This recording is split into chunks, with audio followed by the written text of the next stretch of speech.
3, 2, 1. Never has there been a better time to be alive in human history. If you're not feeling it, you must discover why. Join Matthew Bolton in developing and applying a framework of objective optimism toward a flourishing life of meaning, health, and happiness. Here's your host, Matthew Bolton.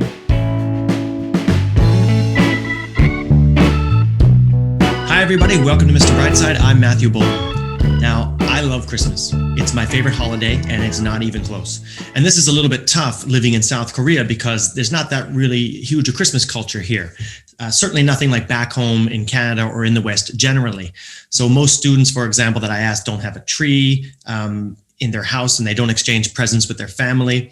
Although more and more report that they do, that's true.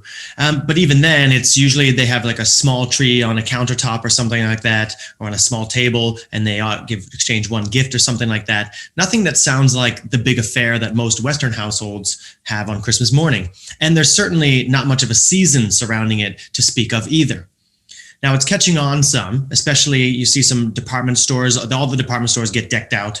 Some shops try to decorate and sell to Christmas. Starbucks, of course, does it up Starbucks style, full on, all the decorations, special lattes and drinks, etc. And then other smaller coffee shops and places like that get a tree going or some little decorations too, some of them, but certainly not all of them. But again, it's really nothing close to what we have, the whole scene we have at home, and certainly not remotely close to the atmosphere or the mood or the spirit that makes most of us look forward to Christmas the way that I look forward to it. There's no holiday in Korea or anything at all really that resembles it in Korea, which I think is very regrettable. Many Koreans, of course, have seen and enjoy some Christmas movies like Home Alone. They all know that. Kevin, they all say. But I knew there was no way my students could really understand what it was all about. And I wanted them to understand. I wanted to share that feeling, that close to incommunicable something with them and maybe promote it in Korea and at least promote it within their individual lives. So I created a unit in my English conversation classes at my university to share my enthusiasm for Christmas. This was last year, the first time I did it, and to encourage my students that they might make it part of their own lives in more meaningful ways. I did it in two parts, 2 mini lectures with discussion. That's what my class is all about. And the second lecture was more of a telling of a story of what it actually looks and feels like around that time, what goes on in the season around Christmas, leading up to Christmas Eve and on the day, describing the mood, the traditions, etc. But before that, in the first lecture, I introduce a brief history and outline of what Christmas is about, because I think this issue, like many issues as are understood in modern culture, is muddled with contradictory elements. And that's what I want to highlight today on this show. Because Christmas has been under attack by the PC police for not being inclusive, right? The quote unquote inclusive. This is a big theme all the time. Because it's recognized essentially as a Christian holiday, it's said to marginalize or exclude some religious or other minorities. And with that, far from the time when I was young, in recent years, we've seen a lot of Christmas eroded. There was the Starbucks controversy, which saw Christmas symbols being year by year removed until they finally put out that red blank canvas cup in 2015. It's Happy Holidays everywhere now instead of Merry Christmas for many, as the former is more inclusive and way more than that. But that's just it. I think that if we really sift out the values that essentially characterize Christmas, we'll see that they are not exclusive to a religion or a culture, that they are universal to all of humanity, and that such universal values as are celebrated at Christmas time and what make it the most wonderful time of the year can be celebrated by anybody, regardless of religion or culture. Christmas, in my view, might be and ought to be wholly inclusive. On today's show, then, I'd like to share with you more or less that first talk that I referred to that I did last year, but I recently did it again this year with my students in the final lecture week before exams have just started last week. More or less here simply means that I can use language and a pace that's not adjusted for non-native speakers of English, and that I may assume a different starting context with this audience, which is very fun for me, of course. And I want to say a couple things just before we dive in, however. The first is that this talk is based on an article written by Onkar Ghate in 2018 called An Atheist's Tribute to Christmas. It's an excellent article in its own right, But what I add to it in my talk are some finer points and elaborations on what he says, as well as the more final point that I'm making today, which was not Onkar's explicit message in the article. But do note that the structure of the talk is very much taken from that article. I want to make that clear. You can find a link to it in the show notes if you'd like to read it, and I recommend that you do read it. The other is to, as always, I ask you to please note what occurs to you as you listen, and do ask or comment about it. Such feedback's always helpful to me, if not usually clarifying, and I assure you it is always appreciated. You can do so in the comments section where you're listening right now, as well as at the Mr. Brightside Facebook page. That's facebook.com/MatthewBolton.ca. Thank you very much for all of that. There's nothing else for us now. Let's get to it. Here we are now in the talk, and you can see I call it the meaning of Christmas, because what I want to share with my students is, what is the meaning of Christmas? What is that essential character that defines the spirit of Christmas? So we'll go in and start right away. It says, I love Christmas. And you can see right away that little tot is in fact myself. If you're watching on video, you can see I've got in my hand Fred Penner, the cat came back. And right off, I love to freak my students out by asking them to guess what it is. And they typically go, oh, is that a book? Maybe it's stickers, or is it a calendar? I don't, whatever. And then I shock them all when I tell them it's a vinyl record. So, and of course, I'll go down and play this on a record player. I even recall, even years after that, a couple of years later, because I recall being a little older when my brother was there as well. And me, him, and my sister would put on Christmas records and dance around, holding hands, singing Christmas songs and stuff to the record player. So that, among other things, I love to freak them out with just the lack of tech that was back in the day. But anyway, and reveal how old I am to them. But I love Christmas, guys. I love that childhood feeling. This is the idea that, you know, we just get so excited about, maybe I can get what I really wanted this year. What is all this stuff under the tree? Look at the beautiful paper, and the tree is beautiful, and the excitement, all the Christmas movies and the songs, and you're just playing outside with your friends. You're out in the snow, you're sledding, you're making snowmen. You're not in school. You're just basically, it's all playtime. And, there's Christmas baking around everywhere. You walk into your friend's house and say, would you like a cookie, Matthew? Oh, well, why not? Right? It's Christmas. Let's just enjoy everything. So it's just excitement, fun, pleasure. So I repeat that I love Christmas very much, yet I'm not a Christian. And as Onkar says in the article, if you think that's a contradiction, think again. So we go on here. By the way, my Prezi skills are revealed here. Prezi can make people look a lot better than people who suck at PowerPoint. Yet you'll still see I still manage to suck. But anyway, bear with it. We go on. Family, friendship, and love. These are the things that I really think about when I think of Christmas. And the exchanging of gifts is something that's very important to that. People think that the material and the spiritual are separate. But I emphasize on this show that we are integrated. We have a mind, or a soul, you might call it, and we have a body, a material body. And exchanging gifts is not just, it's just about, materialism and money, and it doesn't mean anything. No, it certainly means a lot. As Onkar points out, it's a material reminder of a spiritual bond. When I receive a gift from somebody who knows me well, and I open it and I say, wow, that's the thing that I really wanted, and they know me, I feel appreciated, I feel valued, I feel loved, and our bond is strengthened. When I give something to somebody and I watch them open it, a family member or a friend, someone that I love, and I can see them open it and they get excited when they see what it is, and I can see that they like it. It just feels so great for me. So, our whole life is material. We live on this earth, and everything that exists in our spiritual lives has to be expressed spiritually. This is what sharing a meal is with people. It's a material expression of a spiritual value. So I won't go into too much detail on that kind of thing, but everything that is spiritual must be expressed in this world in a material way. So there is no separating them, and certainly gifts are a great example of that. Christmas, moreover, for me, is a time to reconnect with cherished family and friends. It's a time to share important events and look forward to next year. It's kind of like a timeout. So it's like a whole season where we really stop and reflect and appreciate things. People go home at Christmas, don't they? I mean, other holidays, a birthday or something, you live far away, you're kind of like, oh, make a call, Facebook chat, happy birthday kind of thing. But it's Christmas. You're trying to leave a city and get home for Christmas. I'll be home for Christmas, because it's important to be around those people. This is the time we take to really reconnect, share the events of the year. Look, in our family too, right?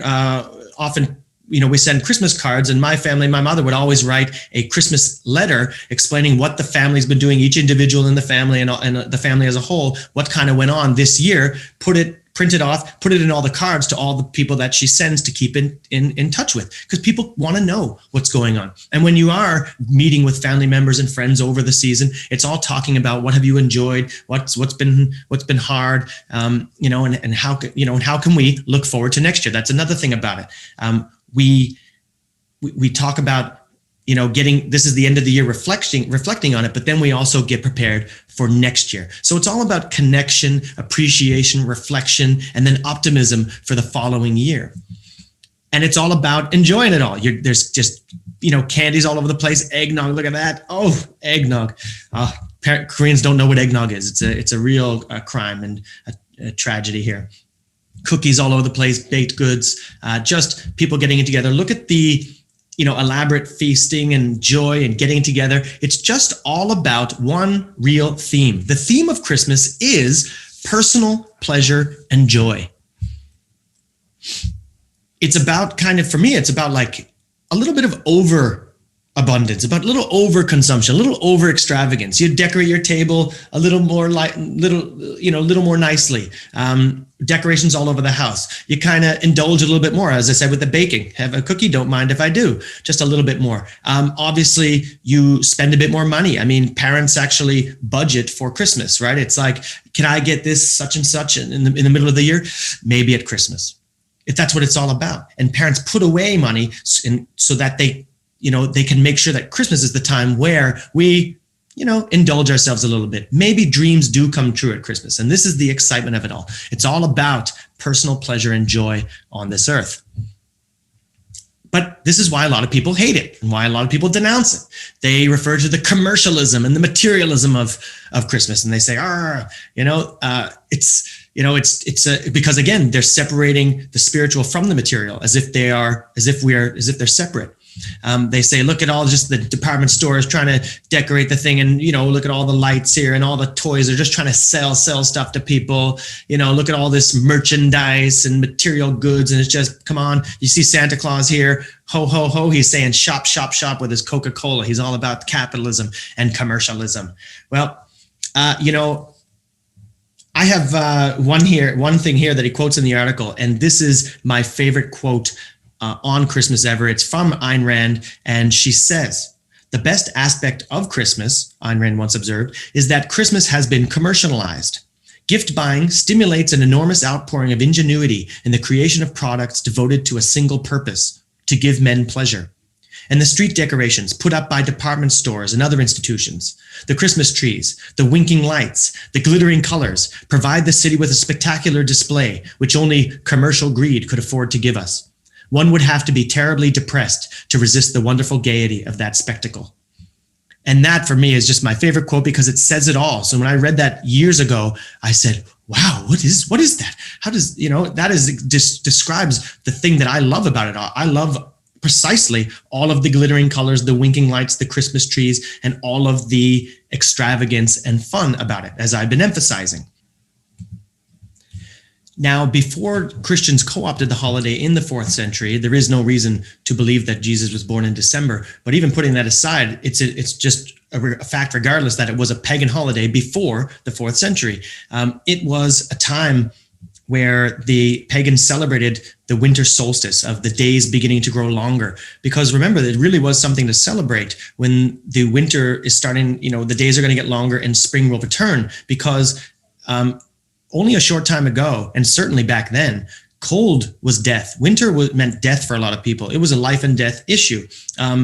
if you didn't have a great harvest, you would have to go, have a scant food stock and try to make it to the next spring. It was just a matter of trying to survive to the next spring, year after year, for millennia for human beings. And cold, even today, is a bigger killer than heat. But certainly at that time, the winter killed a lot of people. So it's no joke, and it is a really great celebration that spring is going to return. And they have a winter solstice blessing here. Now, a blessing, of course, is akin to a prayer. And, this just shows you the idea that a lot of the concepts that we really ascribe to religion, they have their place in a secular philosophy, like concepts like prayer or even, exaltation, reverence, these kind of things. I mean, I feel these things in my life, and I have a secular philosophy. And it's just that they've kind of become a monopoly of religion, these kind of concepts. And we think that we need religion, therefore, to experience these things. But we don't. You can see here the winter solstice blessing. Let me read it out for you. They said, "Now is the time to honor the rebirth of the sun, to remember the light in the darkest part of the season with hope of good things to come and the promise of a renewed life." Now, you can see here, observe that it's about hope of good things to come. So that might put optimism in place of that. It's a very optimistic view. It's the promise of a renewed life. They're looking forward to a good life on this earth, life returning to the world. They're not looking forward to some other world.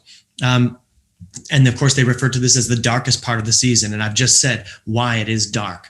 And the tradition of bringing evergreens indoors, for instance, was a reminder that life and production were soon to return to the frozen earth. So they would bring a tree in because it's a sign almost of eternal life. It doesn't go dead as other trees do in the winter. So, the Christmas tree that we all look at and celebrate and love these days, even Christians alike do it.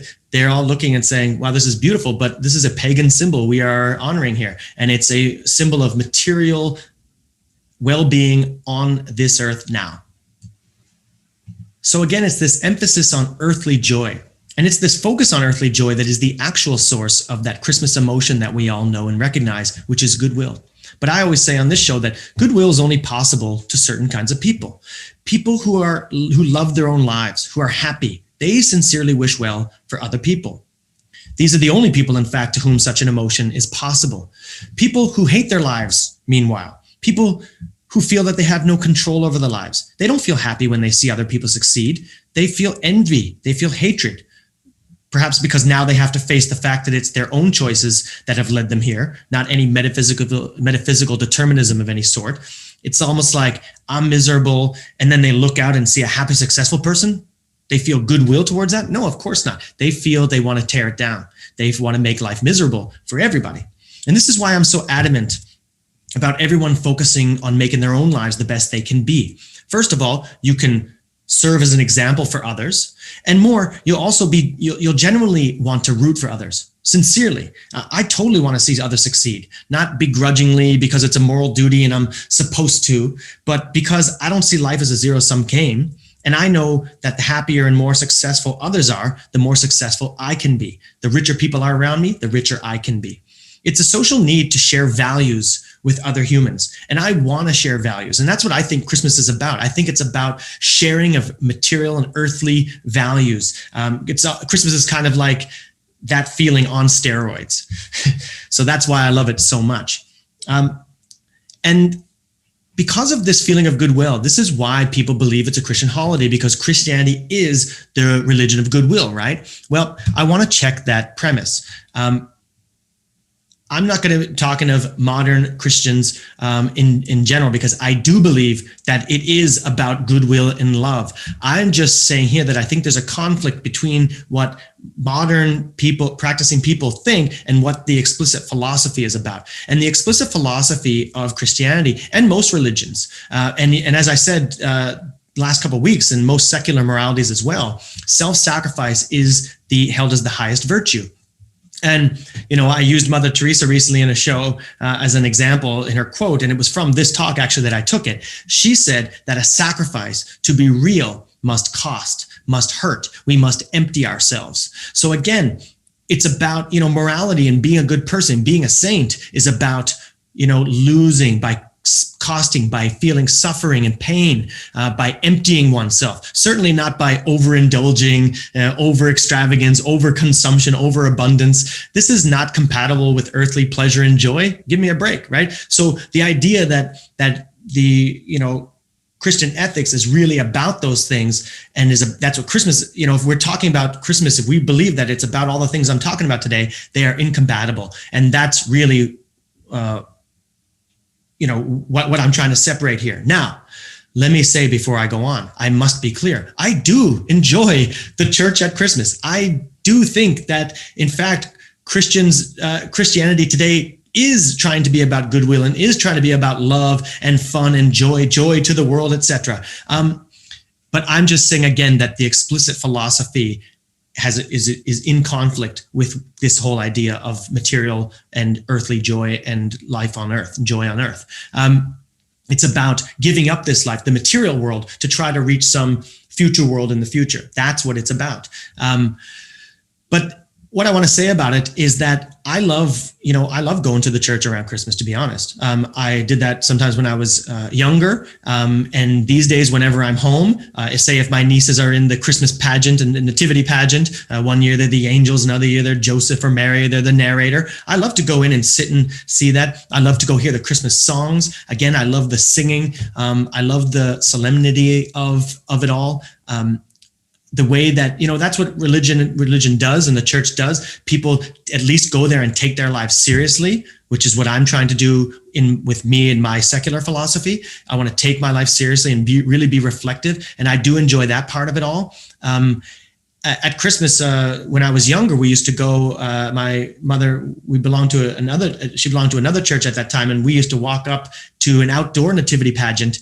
They used to take the animals from the local farm there, and they would have real live animals sitting in the whole scene and act out the whole nativity scene. And look, it was cold outside, but I really felt warm the whole time because I really got into it. The lights, the spotlights on the thing, and the whole thing, again, was a feeling of something peaceful, reverent, solemn, a time to reflect, and something that was serious about it, and something about warmth and love that I felt. There's something I'm not describing and communicating very well right now, but I took that. So I loved walking down the street to that thing. It was part of Christmas for me. So I'm not trying to attack that. And look, this show is called Mr. Brightside. I'm about optimism here, and optimism is about focusing on the positive. So you can see my whole focus here today is about focusing on what is good about Christmas. What is it really about? And the implication of that leads me to have to highlight the fact that Christianity's central tenet is not compatible with that. That's the only point I'm making in regard to that. But my point is not to emphasize and highlight all that. Not at all. So the way that Christians celebrate Christmas these days is quite compatible with all of the things I'm talking about, although they're trying to mix in the other stuff. And that is problematic, is all I'm saying. And we can see this. There was a war against Christmas with the Puritans in Boston between 1659 and 1681. The Puritans, of course, are people, they were pure. They took their religion seriously. And because they took it seriously, they tried to ban Christmas for over 20 years in a period in Boston. These are the Puritans, of course.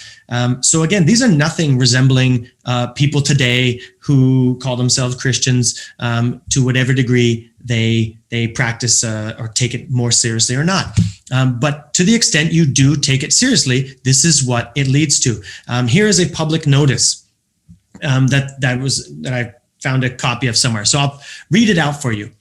They would have put this up around the towns. It said, the observation of Christmas having been deemed a sacrilege, the exchanging of gifts and greetings, dressing in fine clothing, feasting, and similar satanical practices are hereby forbidden, with the offender liable to a fine of 5 shillings. So again, observing Christmas is a sacrilege. It's a crime against God.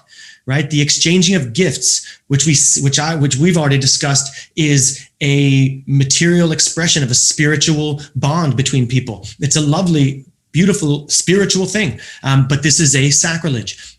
Saying Merry Christmas to people, wishing well, which is basically a well wish, saying I hope you do well in this world. That's what we're saying when we say Merry Christmas. We're greeting and saying, I hope that you and yours are healthy. Dressing in fine clothing, right? We're talking about dressing in fine clothing, feasting. So people do that at Christmas. We get dressed up in our best and we go out to our family and our friends at various parties. And we set up the table a little more extravagantly than we would, with maybe better dishes, little candle holders, lovely decorations all around and on the table. Turkey and all kinds of extra fixings. It's all extra. It's a feast. And we do celebrate. And what it is meant to do is express that we're celebrating how materially good our life is. Even Bob Cratchit, right? What are they doing when they go home? They don't have a turkey every night. They get a turkey on Christmas. Why? Because it's Christmas and they want to say, look how good our lives are. Let's appreciate how good our lives are. And let's bless us everyone, right? God bless us everyone. Look at this. Look at this abundance we have, right? So they're celebrating the material abundance. They're not giving up the material for a place in heaven later. They are celebrating it. And observe that dressing in fine clothing and feasting and similar satanical practices. These are practices of the devil, according to the Puritans. And of course, they were actually serious about it. They were fining you 5 shillings. I don't know how much 5 shilling was at that time, but in any case, this is, for me, this is a sacrilege.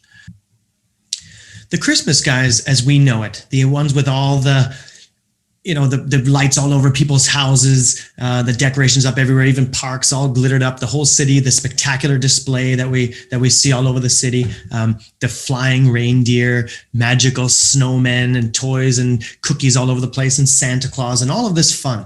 This was largely a creation of 19th century America, which certainly was not a place about renouncing this material world and this earth for the spiritual one.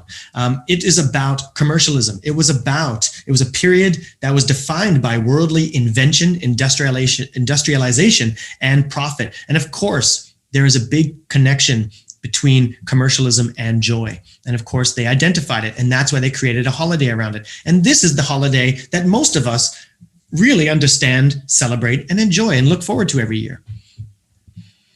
These universal values of benevolence, goodwill, celebrating life on earth, this good earth, right? These are what make Christmas special, and these are the essence of what characterizes the Christmas spirit. So I say to my students always at the end of this, and I say to you, joy to the world and Merry Christmas.